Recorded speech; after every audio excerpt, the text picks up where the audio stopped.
Hey, what up? It has been way too long. I meant to post this video last month because it was Turner Syndrome Awareness Month, but life happens and it didn't get posted. So this is my Turner Syndrome Awareness Month video. And for this video, I reached out to some of my lovely sisters on some groups that I'm involved with on Facebook, just to help me with questions that they've received in regards to Turners and just stuff like that to give me some input. And if you are a girl with Turners or I'm a mother of a girl with Turners, I highly, highly, highly recommend that you get involved in those groups because they are phenomenal. The women that are on there are just so sweet and so supportive. And it's awesome to have people around you that understand what you're going through and know exactly how you feel, what's going through your mind. And so, yeah, that's just my little plug for Turner's Facebook groups. But, so I'm just going to get started with the questions. The first one was from Rosemary, and she was talking about the DMV and how when she went to go get her license, the car wasn't accommodating of her needs. And so how would the DMV accommodate somebody with special needs? I haven't had to deal with that personally. Luckily, I just have to drive with the seat scooted up very short. My friends make fun of me because it looks like I'm like hugging the steering wheel, but my legs are just short. What can you do?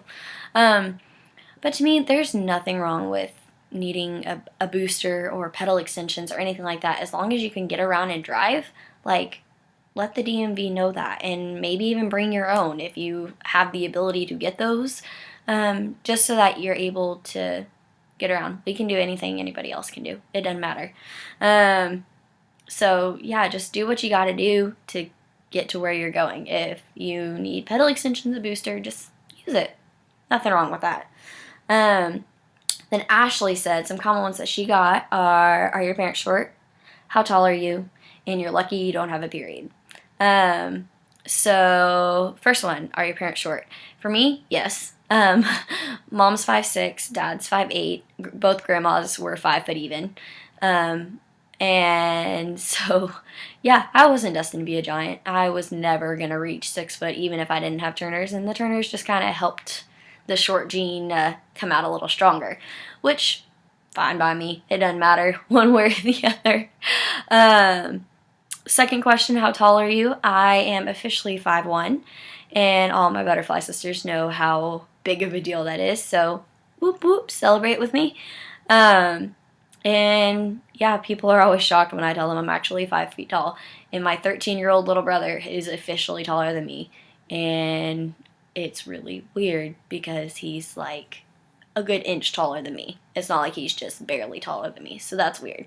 Because I've always been bigger than him because I'm his older sister, and he tries to act like he's this macho man, and I tell him that I'm still his big sister and can take him any day, and he just laughs.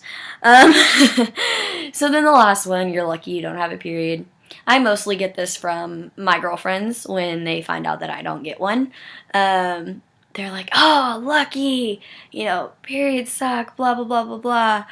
And like, yeah, I can imagine they do, and there's pros and cons to both. I mean, it is what it is. Some girls with Turners do end up actually having them after hormone replacement therapy, but it's individualized per woman, and no two women are the same. So yeah, I get that one a lot too. And then Susan said, hi, and are you really as old as you say you are? And I get that one all the time. I work with kids a lot, and so when I first started working at the church, I would have parents look at me funny all the time because I would be the adult in the classroom with a youth helper, and they just kind of look at me like, you're watching my kid? How old are you? And I tell them 20, and they're like, nuh-uh, you are not 20, or I guess I was 19 at the time, whatever, however old I was. They'd be like, nuh-uh, you are not. I'm like, yeah, I am. And so it's kind of a joke with me now, and I'm so grateful for it, and I know I'll be grateful for it when I get older because I'm always going to look younger than I am. So there's that. And then the last one was for those of us who took human growth hormone as little kids, dealing with the logistics of sleepovers and explaining to friends what the shots are for. I didn't really have to deal with that because I didn't get diagnosed until I was 16. So the only time I really had to take my growth hormone shots anywhere was when I went on vacation or trips with my family, or when friends would come and spend the night over at my house. And, my friends were actually really chill about it. I'd just tell them I had to go give myself a shot. They'd ask me what it was for. I would say to help me grow.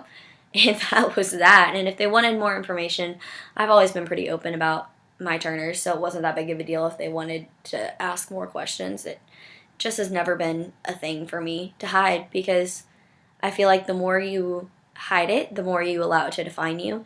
And that's always been something that's huge for me, is not letting this disease define who I am. One of my little taglines is, I'm a girl with Turner syndrome. I'm not a Turner syndrome girl. This disease does not define who I am. It is a part of me, and it is something that I own up to, and it is something that I'm grateful for, but it does not define who I am. I am so much more than this disease, and I have so much more inside of me than I